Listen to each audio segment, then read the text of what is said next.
I recorded this whole long video and I forgot to describe what the surgery I had was. So the surgery I had on June 29th of 2021, open liver resection and right nephrectomy. So cutting out 4 or 5 sections of my liver to remove tumors. And then we ablated 10 tumors. We went in and burned 10 tumors in my liver. And then we removed my right kidney and my massive tumor.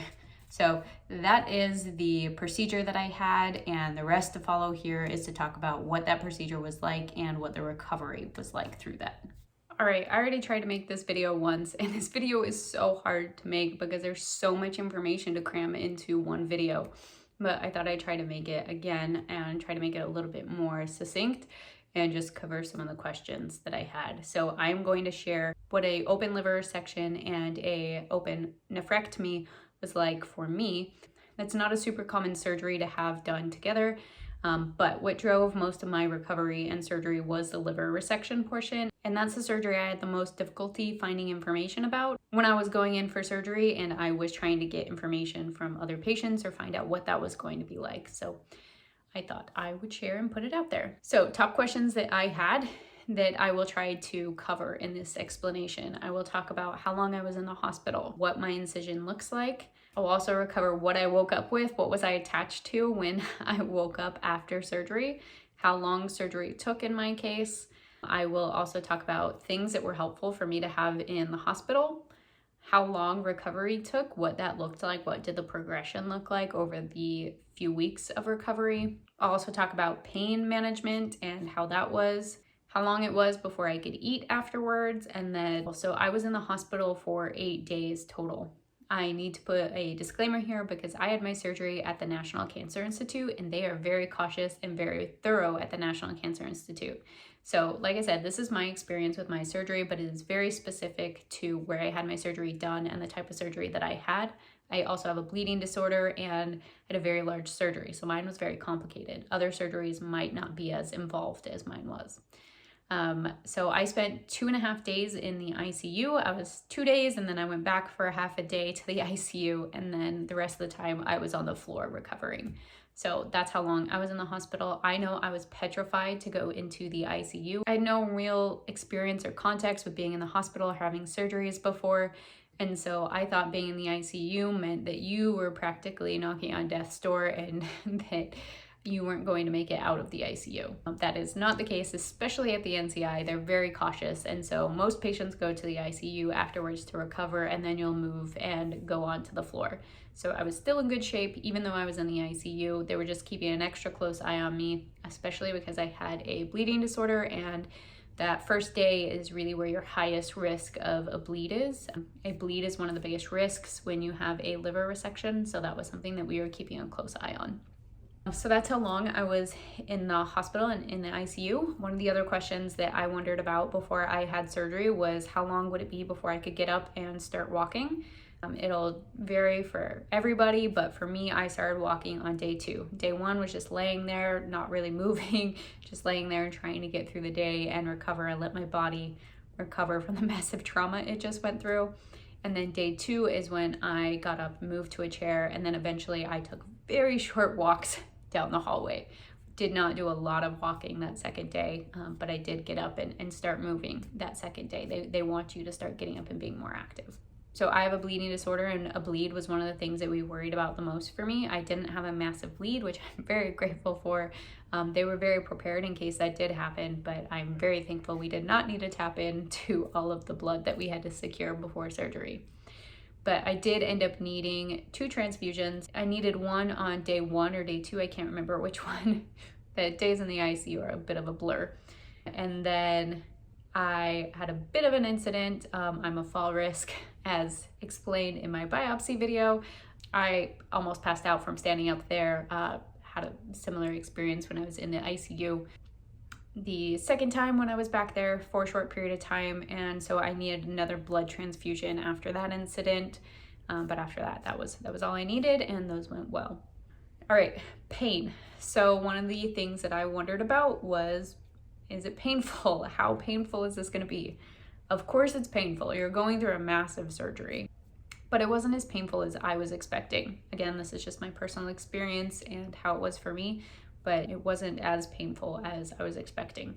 Day one, I thought would be horrible. I thought it would be the worst day. Day one was definitely the easiest day. Still had all the drugs from surgery and a lot of numbness happening. And so I would probably say my pain on day one was maybe like a 4 or a 5. And then they were also giving me pain management to make sure that we got my pain under control. So day one was pretty easy. I did not get a lot of sleep at all when I was in the hospital, and especially when I was in the ICU. They're checking on you constantly. So not a whole lot of sleep happens, at least for me. So the pain did pick up a little bit on day 2 and as we continued forward, but I had a little pain button I could push to help alleviate some of that pain. I'd probably say that while I was in the hospital, my pain was probably always around a 4 or a 5. Occasionally it would get up to a 6, but then we'd get it under control and it would come down a little bit more.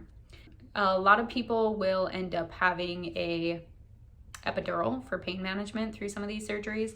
Because I had a bleeding disorder, we couldn't do an epidural for me, so I can't remember the name of the drug. I used to know the name of it, but I forgot it. But I had a push button that I could use to give me any pain management, which helped and did great. I was also off of all pain management by day 10. I probably could have been on that a little bit longer, and I did have clearance to be on some of the medications longer, but I was mainly on Tylenol and oxycodone at that point, and I tapered off all of it. I probably should have been on it a little bit longer, but I'm stubborn, which is not a good characteristic. Don't be like me. So that was what pain management looked like for me. I know pain-wise and a couple other things that I was worried about. I was also worried about, I had a tube that was hooked up to me, a drainage tube, when I woke up from surgery, and I was really worried that that was gonna hurt to get taken out. That did not hurt. It felt weird for sure. When it comes out, it's a weird sensation, but that didn't hurt at all. Same with having the urine catheter, Foley, I never know how to pronounce that. Having that taken out, I was worried that was gonna hurt. Also didn't hurt. Still not a pleasant feeling and weird, but it did not hurt. I think those are important things to talk about because those were things that I was worried about for my surgery, which leads me into one of the other things I wondered about. What am I going to wake up with after surgery? So I went back for surgery and I had 1 IV in so that they could start the anesthesia, and I wasn't sure what I was going to wake up with. So this is what I woke up with. So I probably had a few more IVs just to make sure that if I did have a bleed, they could get everything in fast enough. What I woke up with, I had 4 IVs. I believe one of those was an arterial line, which was used to help track blood pressure and different things. And then I also had a central line in my neck. That one I really worried about through my stay. I will talk about that in the video I make about my actual story and the process of my surgery, but this video I'm trying to keep a little bit more tactical, so I'm just talking high-level details.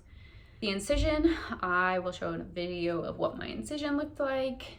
Walking, so walking is really important for your recovery. So once I got out of the ICU, I walked a lot. They would always put a number up on my board, and I'm a very determined person. And so I would always make sure that I walked more than whatever they told me to. I don't know. There's not a whole lot you can do in the hospital, so that was my little game that I was playing with myself.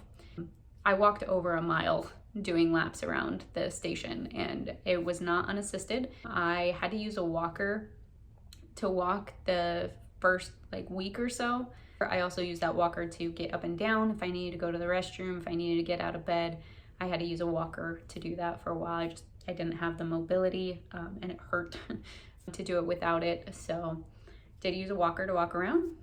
Here's some sweet videos of me walking with a walker. If I can figure out how to put videos here-ish. Otherwise, you're just staring at my hands being a plate or whatever this is. So doing laps was really important. I did not like being in the hospital bed, and so I stayed in the chair most often because I knew that would encourage me to get up. I was getting up probably about every 2 hours, and I'd get up, do a couple laps, sit down. Get up, do a couple laps, sit down.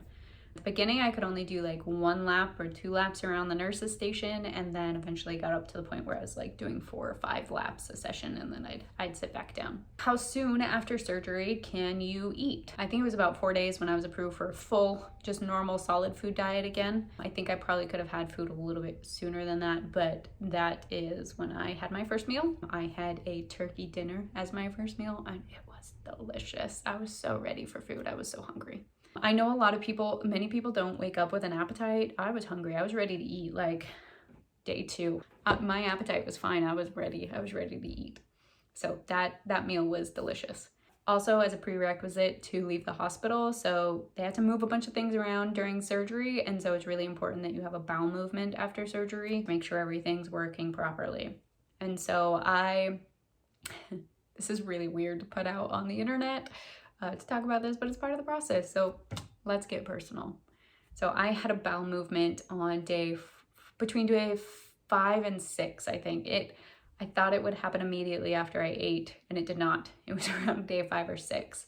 Getting up and walking and moving was really important to help get everything moving as well. All right, so I was in the hospital, like I said, for 8 days. Part of that, I think they were gonna send me home on day 7, but we had to keep an eye on my blood levels because of my bleeding disorder, so I stayed a little bit longer to make sure I was in range there. But I went home, and then my husband and I stayed in a hotel. We probably didn't need to do this, but I was really worried and wanted to make sure that I was nearby in case anything went wrong. And so we stayed for a month in Bethesda, Maryland. We're originally from Texas, so we drove up to Maryland for the surgery, and we stayed in an extended stay hotel that had like 2 rooms, a bedroom, and then like a living room area. And man, did we get cabin fever in there. I was in there for a month and couldn't really go out and do a whole lot of anything, obviously, because I wasn't very mobile. But it was still very important for me to walk. So I aimed to walk between 6,000 and 8,000 steps every single day. And it was hard, and I was just walking back and forth, room to room to room to room. Sometimes I'd go out in the hallway and go up and down the hallway, but I did a lot of walking. It hurt. For me, I don't quite know what was causing the pain. I had a very large fluid collection that happened after surgery. It happened by where we made the largest wedge resection to remove the largest tumor from my liver. I don't know if that was causing part of the pain, but like it would hurt to take a full deep breath. We checked, made sure I didn't have any blood clots or anything like that. But that made sometimes walking a little bit harder. But I did fine, and I got through the process. I have tachycardia issues and POTS, which is postural tachycardia. So standing and walking really raises my heart rate.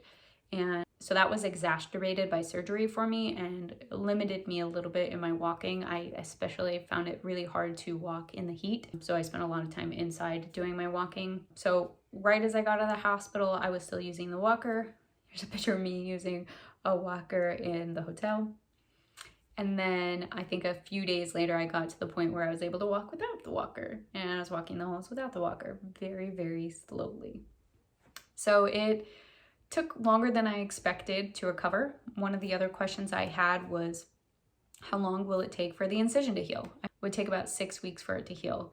By the time I got to 6 weeks, mine was definitely not healed yet. And I don't know if that was because of the medication that I was on before surgery, and maybe it wasn't fully cleared out of my system. I was on a TKI, and it prevented healing. It was a systemic treatment to treat cancer before surgery. So I don't know if that had anything to do with it, or just because I had such a large surgery. But I was definitely not completely healed at 6 weeks. I actually started to get a little bit of a rash. We used surgical glue instead of sutures. We did internal sutures, I believe, and then surgical glue on top to close my incision. I had an allergic reaction to the surgical glue. It started around week 3 or 4. I'd start to get little specks, little dots of red around the incision, or like the outside. And then that slowly grew bigger and bigger and bigger. And so around 6 weeks, the glue was still hanging in there. And I think for most other people, it falls off by then, but my glue was very much still intact. And I actually ended up, my surgeon instructed me to pull glue off at about 6 weeks. I was healed up enough that it didn't cause any bleeding or anything like that, but I did still have some spaces that needed to heal up and close. So I think it took between 7.5 and 8 weeks for it to fully close. But again, I don't know if mine took a little bit longer than most people's do, but I know it was something I was worried about. So thought I'd share that in case anybody else takes a little bit longer to heal. It took me a little bit longer to heal up. Things I was grateful to have while I was in the hospital: a super long phone cord. Get like a 10-foot phone cord. It's super handy to have. I also had a really large Driven to Cure jacket that was so nice to have during surgery. It was cold when I would go walk the halls. And I also brought a bunch of really baggy clothing. Made sure I made a hospital bag, and I wore my husband's sweatpants and got really big t-shirts. And I was able to change into those instead of having to wear the hospital gown after a couple days, which was nice. And so whenever I went to go walk in the hallway, I would use my Driven to Cure jacket that had really big like arms because it was an oversized jacket for me. And so that was really nice because I could fit my IVs through that and I could take that out in the hall. So that was really, really nice to have. When I got home, things that were really nice to have, I had a wedge pillow. It's really uncomfortable to lay flat after you've had abdominal surgery.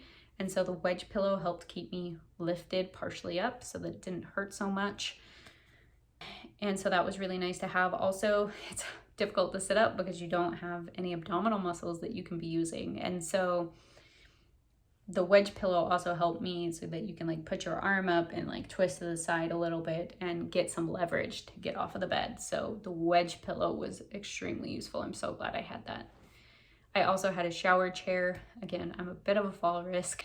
When I'm standing, especially in the heat, I don't have great heat tolerance. And so I used a shower chair and my husband helped me shower for a couple weeks after surgery. I think it was like 3 weeks before I could actually fully shower without him like there in the bathroom in case like I needed help, but definitely relied on him a lot those first couple weeks, which I'm so grateful for. He is amazing. So recovery felt slow, but it slowly added up. The recovery from day 1 to the end of week 1 is massive. And then from week 1 to week 2 is pretty big jump too, but not as substantial. Week 3, I ended up hitting a point where I felt like, ugh, am I ever gonna heal? Am I always going to hurt? I literally said that to my husband, being very dramatic, of course. And I felt like I was never gonna heal, but I did. And it doesn't happen as quickly. I had a low-grade fever. My fever was around 100 degrees for about a month, and I also had night sweats for about a month. I don't know why I had that. I've heard that a very low-grade fever can be common after a liver resection, and like I said, so I had night sweats after a month, but that went away. I also had extreme brain fog. Really worried that that was going to stick around and I was no longer going to be able to code. That's also part of the reason why I stopped the medication earlier. And then it was just a slow process of recovery from there. I went back to work at 7 or 8 weeks. I probably could have gone back a little bit sooner, but I was really focused on making sure that I was walking plenty and making sure that my body was fully healing. But I was feeling pretty well at that point. It still hurt to laugh. It still hurt to cough. It still hurt to sneeze. That lasted for quite a while for me, and I don't know if it had anything to do with that large fluid pocket that I had. That fluid pocket also ended up going away around 6 months. So we found it 1 month after surgery. It was still there on the 3-month scans, and then when we did 6-month scans, it almost had completely resolved. That's also when a lot of the pain had gone away from when I would cough or sneeze. I don't know if that's related at all, or if that was just part of the process and happened to happen around the same time. About 4 or 5 months is when it stopped hurting to cough or laugh or do those things. So it lasted longer than I was expecting, but I feel great now. I actually can go jogging now. I don't go for super long because I'm not in shape because I got a bit deconditioned after surgery and I just did lots of walking. But I was even able to jog the other day and it felt amazing after not being able to do that for so long. So this video still ended up being long and it was probably all over the place. I was trying to fit a whole lot of information into a short little bit, but I hope it's helpful. These are some of the questions that I had before surgery. I hope they help answer any questions that anybody else might have. And feel free to reach out to me or put in the comments any additional questions you have. I'm happy to make more videos and answer any of those questions or just answer in the comments. I would love to help anybody who has any questions about a liver resection or anything like that. I'd love to help provide any experience that I have that could help out. Yeah, I was looking for this information, so I would love to help other patients be able to access it. And I might not be able to answer all your questions, but I can tell you what my experience was like, and then I can also help you know what questions to ask your doctor. All right, I am going to wrap up this video. This video was so hard to make. It took me so many times. There's so much information to try to get in here. No wonder other people haven't made these videos. They're hard to make, and I just felt like I was rambling. So I'm sorry. Thank you if you listened to this whole thing. I hope it's helpful if you ever need to go through a surgery like this. Yeah, I will make another video where I talk about what the entire surgery process was like for me. That I might break up into 2 videos, pre-surgery and post-surgery, because I had so much happened, and it was a big part of my treatment. And so I will share another video, maybe this weekend. I'll record that one and talk about what the surgery process was like. But I wanted to make this video a little bit more tactical and share some of the basic high-level information from my surgery. So, and that's it. So like and subscribe, do the things. Is that gonna be my tagline? I don't know. I still don't know what I'm doing.